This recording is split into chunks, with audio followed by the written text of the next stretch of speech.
ရှင်ကြီးကိုများအားလုံးပဲမင်္ဂလာပါဘောလုံးပွဲတွေကိုနေ့စဉ်သုံးသက်ရွေးချယ်ပေးနေတဲ့ကျွန်တော်တို့ရဲ့ Batchwa YouTube Channel မှာပြန်လည်ကြိုဆိုလိုက်ပါတယ်။ညာကတပွဲကောင်းရွေးချယ်မှုဘောလုံးလာဘော်ဒီနဲ့ညီကိုတို့အဆင်ပြေကြမယ်ထင်ပါတယ်။ဒီနေ့ကျွန်တော်30ရက်တောက်ကြနေကြမှာလဲပြည်တွင်းအမှတ်ပေးပွဲ၄ပွဲကစားဖို့ရှိပါတယ်။ထိုပွဲစဉ်၄ပွဲတက်ကမှပြင်သစ်လီဂူ1ပွဲစဉ်ဖြစ်တဲ့လန်အသင်းနဲ့လီယာဘေးကလပ်အသင်းပွဲကိုတပွဲကောင်းအနေဖြင့်စူးစမ်းပြီးရွေးချယ်ထားပါတယ်။နှစ်သင်းလုံးရဲ့လီဆန်နင်ကိုကြည့်ရင်ဒီနေ့အေရှင်ဖြစ်ကစားမဲ့လန်အသင်းဟာရမှတ်43မှတ်နဲ့အဆင့်2နေရာမှာရှိပြီးအဝေးကွင်းလီယာဘေးအသင်းကတော့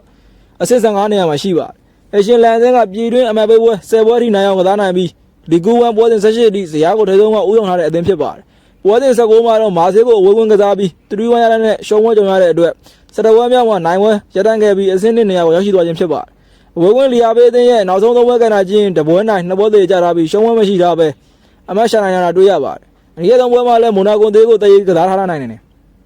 ပြင်သစ်လီဂူ1ကိုဒီနေ့မှတန်းလာတဲ့အသင်းဖြစ်ပြီးဇယားမှာတရေပွဲအများဆုံးကစားထားတဲ့အသင်းဖြစ်ပါတယ်။19ပွဲမှာ10ပွဲအထိတရေကျထားပါတယ်။တိုက်စစ်ကအသင်းကိုရဖို့ရုံးကန်ရပေမဲ့ခန်းစစ်ကတော့မဆိုးလာပါဘူး။တိုင်းရင်းသုံးကအသင်းကို6ပွဲပဲဖျက်ထားနိုင်တဲ့အတွက်နောက်ပိုင်းပွဲတွေမှာအမှတ်ပြန်ပြီးရလာတာတွေ့ရပါတယ်။နှစ်သင်းလုံးကဒဏ်ရာရလူစင်းကိုကြည့်ရင်အေရှင်လန်အသင်းမှာ6ယောက်ရှိပြီးလီယာဘေးအသင်းမှာတော့9ယောက်ထိရှိပါတယ်။နှစ်သင်းလုံးကနောက်ဆုံး5ချိန်မှာအေရှင်လန်က2ချိန်နိုင်2ချိန်တရေတစ်ချိန်ကိုတော့အဝေးကွင်းလီယာဘေးကနိုင်ထားပါတယ်။လက်ရှိပေါက်ရေးပုံလူမှုကိုကြည့်ရင်အေရှင်လန်အသင်းကဘော်ဒီဂျေ150ကိုပေါင်းကျေ3လုံးပေါင်း30ပေါက်တယ်။လန်အသင်းရဲ့အေကွင်းကိုပွဲကိုကြည့်ရင်10ပွဲနိုင်ပြီးတပွဲပဲရှုံးထားပါတယ်။ကိုပွဲမှာခန်းစစ်ကလည်း4ပွဲပဲပေးထားရပါတယ်။လီယာဘေးအသင်းရဲ့အဝေးကွင်းကိုပွဲကန်ရကြည့်ရင်တပွဲနိုင်3ပွဲတရေ5ပွဲရှုံးထားပြီးအဝေးကွင်းညမ်းတဲ့အသင်းဖြစ်ပါတယ်။ဒီနေ့ပွဲကအေရှင်လန်အသင်းတို့အဆင့်1က PSG အသင်းကိုဖိအားပေးနိုင်ရင်အမားဆိုင်လို့မရတဲ့ပွဲဖြစ်တယ်လို့အဝေးကွင်းလီယာဘေးအသင်းတို့လည်းတိုင်းဆုံးကအသင်းတွေကိုရမှတ်ပို့ပြီးဖျက်နိုင်ရတဲ့အတွက်ဒီပွဲကအရေးကြီးပါတယ်။လန်အသင်းကတော့သူတို့အသင်းရဲ့ထုံးစံအတိုင်းတိုက်စစ်ပဲအားပြီးကစားလာမှာဖြစ်ပြီးအဝေးကွင်းလီယာဘေးအသင်းကတော့တေရဖို့အတွက်ပဲဥတီကစားလာဖို့များပါတယ်